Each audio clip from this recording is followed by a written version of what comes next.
In this video, we're going to talk about the Bulgarian Split Squat. More specifically, how to set up, how to execute, and common faults that we see with the movement itself. To find your foot positioning, you're going to sit on the bench, extend the working leg out in front with the heel on the floor, and then you're going to stand tall. From there, you're going to kick your back leg onto the bench, and that's going to be your stability or support leg.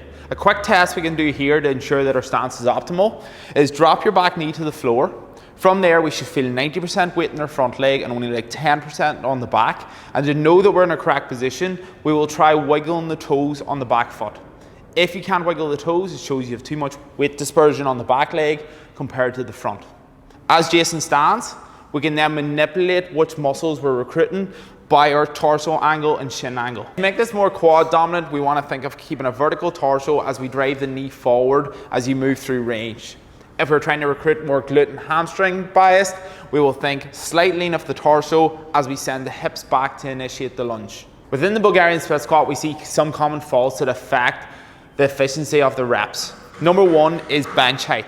If the bench height is too high and the back knee can't touch the floor, this can affect your actual quality of movement. So we recommend you go for a lower object to support the back foot. Common fault number two would be stance width. We don't want you to think tightrope. So as you can see on a straight on view here, you can't see Jason's back supporting leg. Instead, we want you to think train tracks. You see that gap between his front foot to his back foot. This gives him more of a base of support so that when he moves through range, he has more stability to stand up from the bottom and really isolate the front leg. Okay guys, I hope these tips help you smash your next leg day. And if you have any questions, drop them in the comments below.